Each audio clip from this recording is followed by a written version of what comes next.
Katikati ya Koko. Assalamu alaikum popote pale ulipo mtazamaji wa Global TV. Kipindi ni Katikati ya Koko.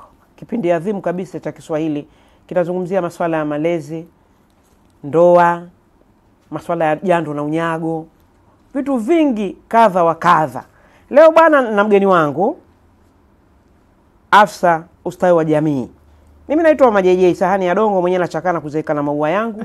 Na hii sio sahani ya mchakura chini, hii ni sahani ya thamani kabisa ya Global. Mama mchungaji karibu.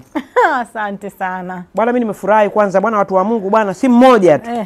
Sikupata tabu. Unajua tunapata tabu sana lakini kwa sababu wewe ni mtu wa Mungu basi simu yangu moja. Mimi nasema mimi nasema alhamdulillah. Bwana karibu. Asante sana. Habari za majukumu? Mungu ni mwema, tunamshukuru Mungu. Naam. Yeah. Bwana tuko katika jamii. Ndio. Jamii ambayo sasa hivi mimi naona kama inatuchanganya fulani hivi katika masuala lakini ya ndoa pamoja na malezi. Tuanzie kwenye ndoa. Mama mchungaji, ndoa zimekuwa zinavunjika mara kwa mara. Ni sahihi. Alafu zinavunjika kwa magomvi, kwa kashfa, kwa kutoleana siri. Hivi wewe kama mama mchungaji unalizungumziaje? Okay.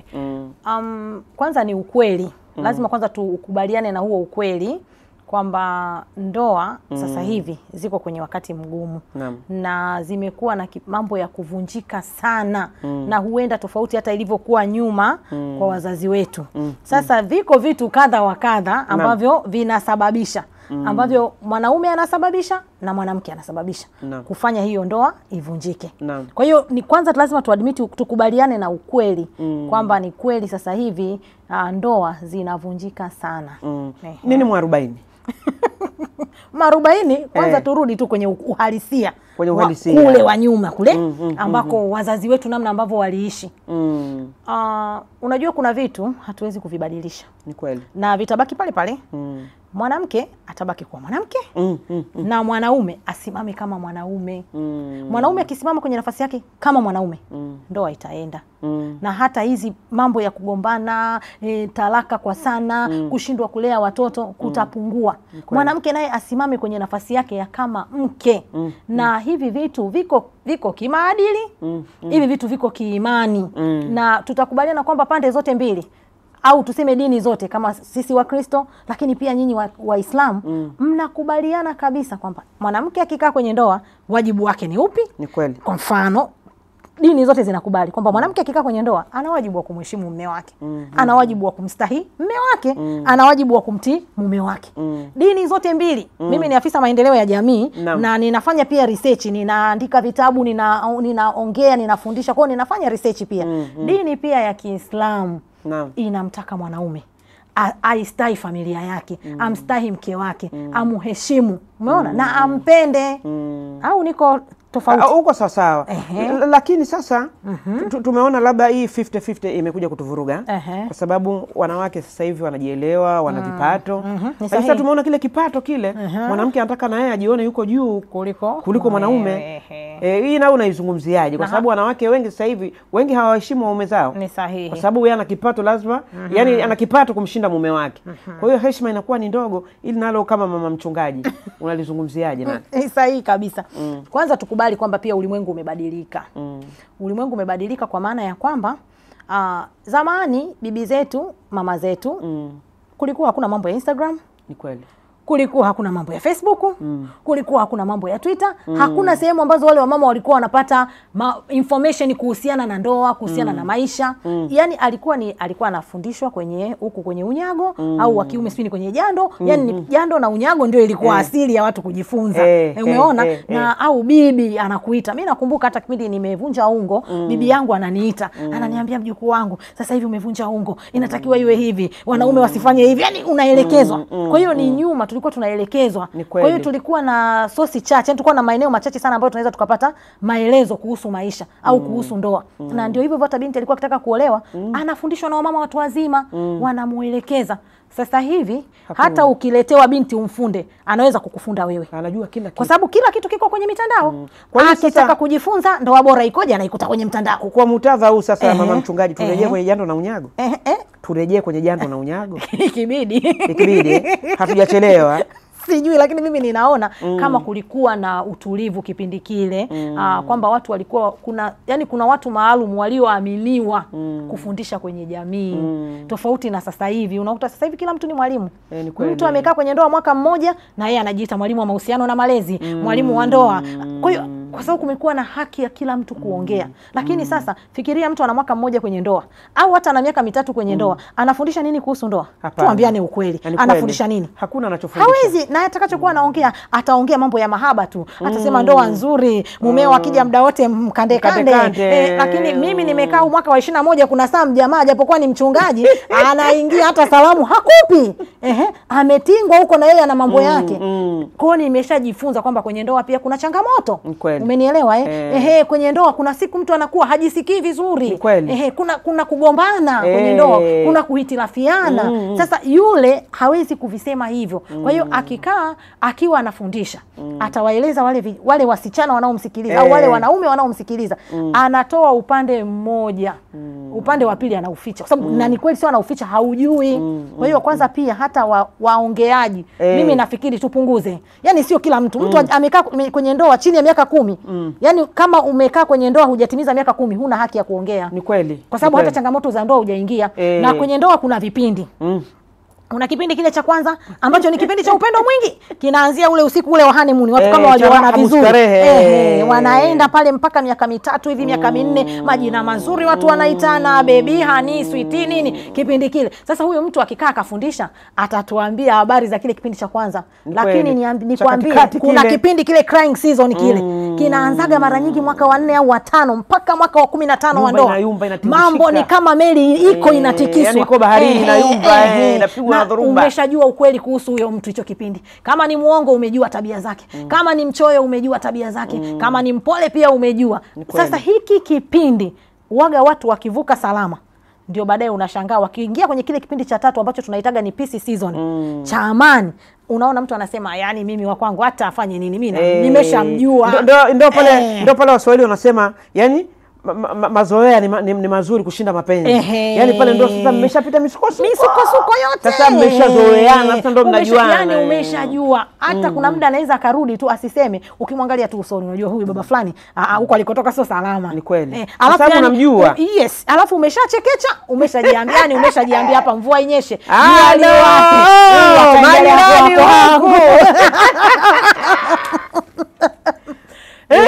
Kwa hiyo ni kipindi sasa tupunguze, turudi kwenye point, tupunguze makungwi. Yani hasa mtu hujafika miaka 10 kwenye ndoa, tulia jifunze. Ndoa sio rahisi kihivyo, tukubaliane mama JJ, ndoa sio rahisi kihivyo.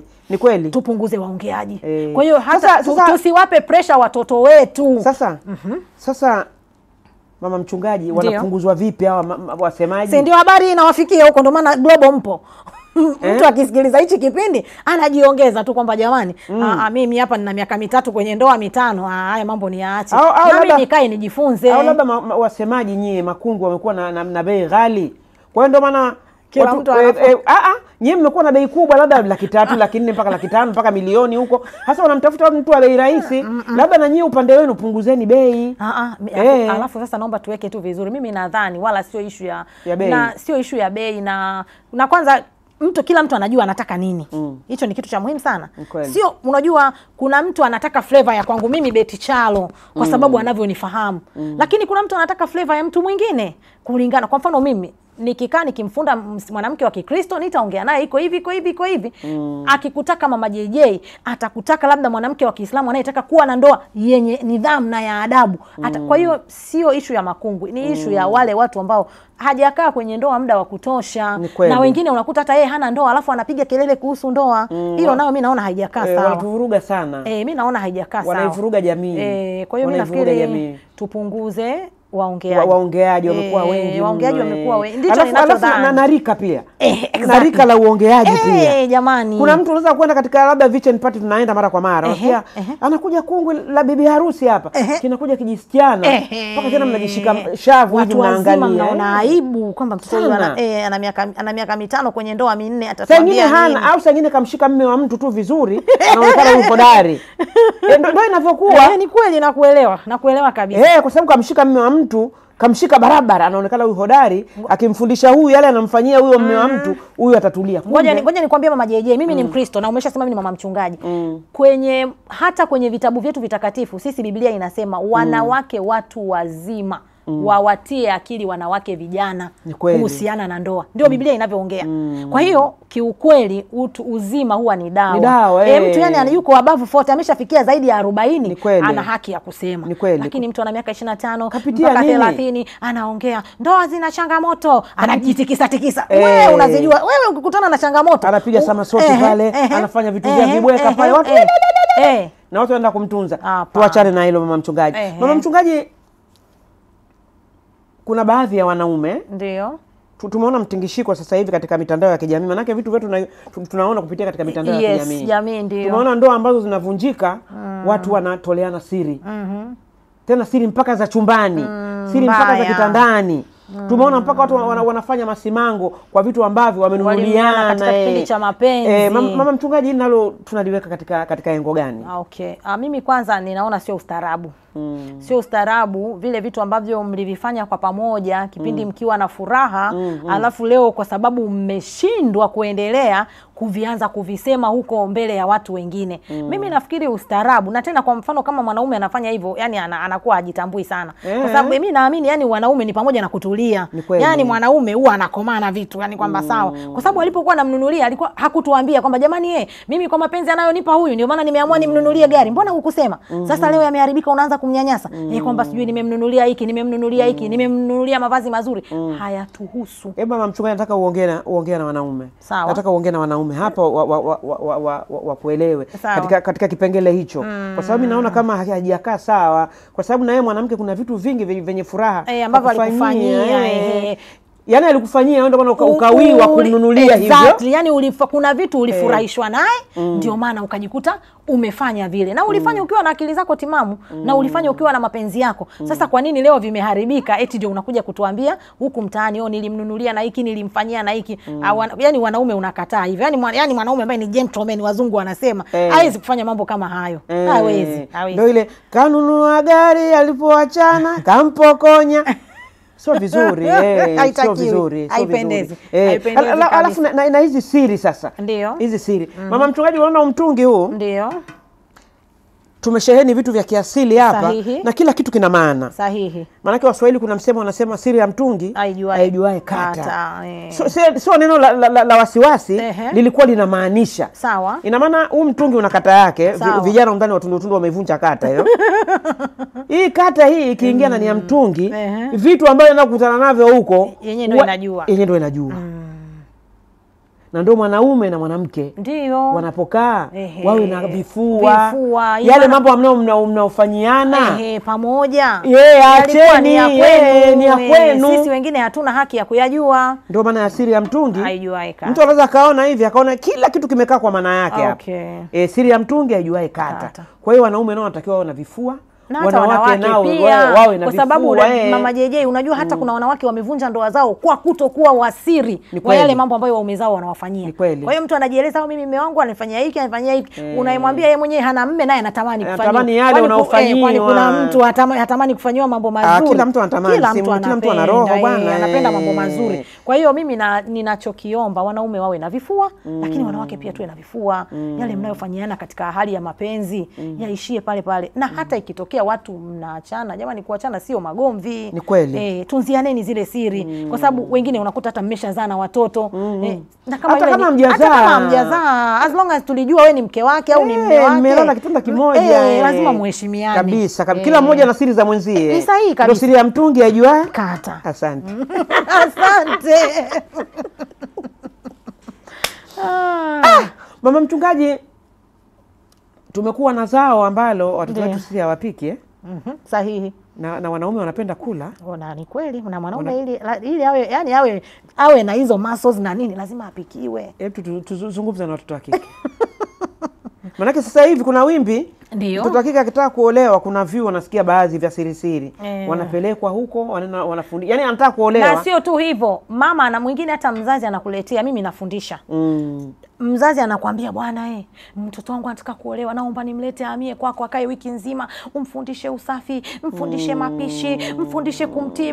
Mimi mwenzio nitamfundisha wiki moja, nitaweza kumfanya aje kuwa mke mwema? Haiwezekani. Mimi hicho kitu wanakataa, ila kwa sababu ni lazima hizo hela na sisi ndio tunazipiga kwa ndio tunazipata. Yani mimi ninachosema hivi. Sema nao. Yani pointi ni kwamba kwanza nianze na wazazi, tuache mabinti. Tuanze na sisi wazazi. Tuwafundishe wale watoto wetu kupika. Na sio tu kupika, zile kazi za nyumbani. Mbona sisi hapa tulifundishwa? Mimi ninakumbuka kabisa. Nyumbani tulikuwa na house girl wawili. Babangu alikuwa mfanya kazi na alikuwa na nafasi nzuri tu. Tulikuwa na house girl wawili. Lakini yule mama ninamshukuru sana kwa sababu tulikuwa tukirudi kutoka shuleni anawaambia kina dada, nendeni, na wakumbuka hadi majina. Mmoja anaitwa Sara, mwingine Grace. Grace na Sara, nendeni mkaoge, mkapumzike. Wamerudi Betty, na mimi naitwa Betty, mdogo wangu anayenifuata anaitwa Grace. Betty na Grace wamerudi, waingie kufanya kazi. Nyumba ile yule mama ilikuwa inapigwa deki mara mbili. Inapigwa asubuhi na dada, mchana inapigwa na mwanafunzi uliyetoka shule. Lakini ni nini? Alikuwa anatufundisha kazi. Unakuta vyombo vimewekwa, walivyonywa chai anawaambia vifunike kwenye lidishi kubwa, na likumbuka lile dishi. Vinatunzwa vyombo vya asubuhi na vya mchana. Mtakuja kuosha mliotoka shule. Sasa tulikuwa tunakasirika. Sasa haya masichana ya kazi yanafanya nini humu ndani? Lakini alikuwa anatuandaa kuwa wake za watu. Sisi nyumbani kupika, wasichana tuko watatu. Kupika kulikuwa na, yani ni lazima. Mama ameweka kabisa ratiba. Leo fulani atapika nini, kesho fulani atapika kitu gani. Sasa hichi kitu wamama wa sasa hivi ndio tunachokikosa. Tunakikosa sana. Hatufundishi watoto kupika, hatufundishi watoto kufanya usafi. Na hivi tumeajiri ma house girl. Kwa hiyo nini kinachoendelea? Tumeandaa ma house girl kuwa wake wema, alafu watoto wetu tumewafukuza kuwa wake wazuri. Ni kweli. Kwa sababu yani huo ni ukweli. Na mimi nina watoto wakubwa. Nina wasichana wawili wakubwa, ambaye mmoja tayari yuko form 6.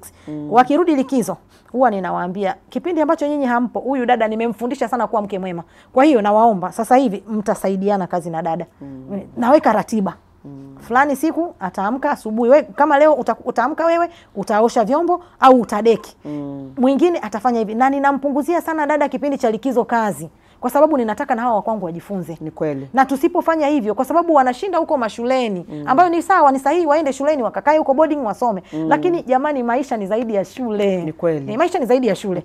Mwanaume atamuona huko mjini, amependeza, Kiingereza kiko mdomoni, amevaa sketi vizuri, anafanya kazi yake, yuko benki sio wapi, atampenda. Wakiingia ndani, anagundua kabisa hajui kupika. Hata chai tu hii ya maziwa binti anachemsha hivi, hajajifunza. Ni kweli. Sawa, sasa hivi mtatuambia Wachina wametengenezea chapati meka, lakini bwana chapati itengenezwe kwa mkono. Ndio maana kuna kibao cha mbuzi hiki. Asante.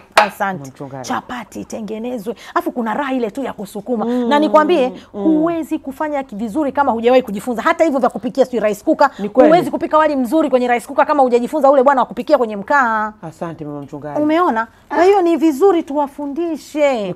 Tuwafundishe. Tuwafundishe. Na hata wasichana. Hapa sasa tuadresi pia na wao wasichana.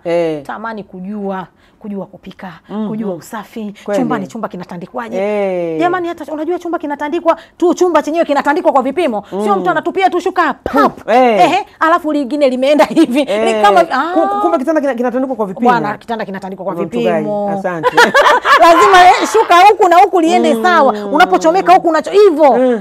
Sio umeweka tu hapo umetandika tu, umelitupa hapo. Au kuna mwingine ikifika saa 12 mume ndo anakunguta tu. Ndio anaanza kukumbuka nitoe neti sio nifanye. Utafanya kweli haraka. Hapana. Kwa hiyo ni vitu ambavyo ni vidogo, vinaonekana kama ni vidogo, lakini ndio vinavyotunza hata ndoa. Ndio maana zinazalishwa nyumba ndogo. Na akishaona huku hakukai sawa, lazima haturuhusu aende huko. Haturuhusu, lakini mazingira yanasababisha. Kweli sasa na haturuhusu. Of course mimi ni mama mchungaji nimesema na nisingependa hicho kitu. Lakini kwa mazingira sasa, kama amefika nyumbani amekuta mazingira sio rafiki, mama umekuwa mkali, unaongea na wanaume unajua jinsi walivyo, Mungu jinsi alivyowaumba, wanataka utulivu. Mwanaume akiwa na jambo lake, huwa anataka ashughulike na lile jambo mpaka liishe. Sasa sisi ni watu wa kushughulika na mambo mengi. Tusipopeana nafasi, usipompa nafasi, akirudi anaona mara unaongea hivi, mara hiki, anaamua nikatafute mahali pa kupumzika. Sasa anaweza mwingine ataweza kwenda bar au akaenda tu mahali kwenye hoteli, huko akakutana na mwingine. Na kwa sababu sasa hivi tuambiane ukweli, wanawake tumekuwa wengi kuliko wanaume. Kwa hiyo wanawake wengi wako mawindoni, na mtu akipata ndoa anatakiwa kuheshimu. Kwa usipofanya vizuri huko, wenzio wanafanya vizuri huko. Mama mchungaji hapo hapo. Tumekuwa na zao pia la watoto wa kiume. Ndio. Hawataki kujishughulisha. Wanataka tafute mama mkubwa ya mle. Yaani watoto wetu wa kiume wamekuwa hawajui majukumu yao.